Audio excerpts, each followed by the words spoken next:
Hi guys, back to another video, and today in this video I'm going to teach you guys how to get the Tera blade. Alright, let's get on with it, guys. Alright guys, time to teach you how to get the Tera blade. So before we start, the requirements you want to do to get it are you want to be easy and get to hard mode, which you can do by beating the wall flash, which is relatively easy, I guess. Well, for beginners it's quite hard. And once you fight that, you also want to fight the mechanical bosses.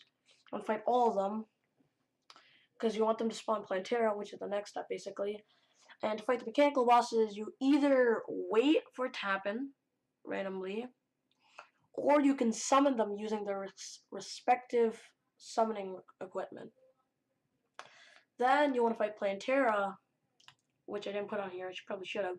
And to fight Plantera, you gotta find a thing that says Plantera's bulb. It's like a pink like bulb thing, obviously. Break that and you summon Plantera. It's recommended if you're a beginner you have a big space, because if you get too tight you usually die a lot. I've done it, obviously. I was a noob too. And once you fight Plantera, it will usually drop a temple's key. And with the temple's key, you want to go to the dungeon, open it up, and then find an altar. And it's like a pyramid altar that leads up to like this glowing sun. You want to collect 4 lizard batteries, which you find in the dungeon itself.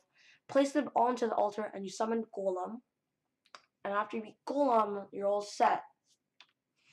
So, first part, we'll talk about how to craft the Knight's Edge. Here is the crafting recipe, as you can see on the left. That is the recipe how to get it if you're in the Crimson world. And on the right, that is how you get it if you are on the Corrupted world. So on the first way, or if you're in the Crimson world, to craft it you need a Blood Butcher, which you can get from getting 10 Crimtane bar, which is relatively easy. And then the next step is to get the Miramasa, which you can find in the dungeon's golden chests, specifically near the Old Man. So it's also recommended you defeat Skeletron first, otherwise you'll summon Dungeon Guardian. And if you're a beginner, this is basically impossible, because there's no way you can kill Dungeon Guardian that easily. It's quite hard actually. And then you want to get the Blade of Grass, which you can get from getting Stingers and Jungle Spores. You need at least like 15 of each, pretty sure. And then you want to get the Fury Greatsword. To get that, you want 20 Hellstone bar, which you can get from combining Obsidian and Hellstone ore. To get Obsidian, you want to mix lava with water, exactly like Minecraft, so yeah. And the second way, I don't have to say all of it again, because I already said, all I have to say is the Lightsbane. To get the Lightsbane, you basically want 10 Demonite bar. To get that, you want to fight the Eye of Cthulhu, a giant eye, which you can spawn by getting 6 lenses, I'm pretty sure, and you can only fight them at night. Then you want to find either a Demon Altar or a Crimson Altar, depending on what world you chose. Crimson being the Crimson Altar, and Demon being Corrupted. And then once you find one, you want to craft with it. Yeah, you can craft this. The Knight's Edge is like I'm pretty sure the only equipment that requires any of these. You craft it, you get the Knight's Edge. Alright, now we'll teach you how to get the Excalibur. To get the Excalibur, you want to fight the mechanical bosses and beat them. You can fight any of them, but you have to fight. You want to beat all of them first of all. So the beginning also kind of helps with this. And all of them will always guarantee at least some hallowed bars, I think it's called. I forgot. But basically, you want some of those bars. You want 12 of them. Either find a Mithril anvil or a Kelkum anvil. To get either of these anvils, you want to go back to the Crimson Altar or the Demon Altar, and instead of crafting it this time, you want to get a good hammer and break it. And when you break it, it sometimes has a chance of spawning random ores. It can spawn Palladium, I think, Mithril, or a Kelkum, all of that stuff. And once you get all that, craft it, you get the Excalibur. Alright, move on. Then you want to summon a Solar Eclipse, because you need it to get the Broken Hero Sword, and I'll tell you why it's important later. And to get a Solar Eclipse, there's two things you can do.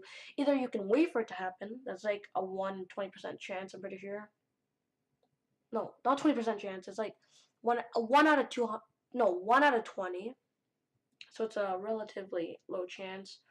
Or you can summon manually using the solar tablet, which you can get from crafting using I think 8 or 6 solar fragment pieces, which you can find in the dungeon temple of the jungle area where you fought the golem.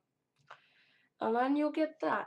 And then once you summon it, sometimes it will summon a Mothron, which when defeated has a 25% chance, I think, to give you 1 broken hero sword.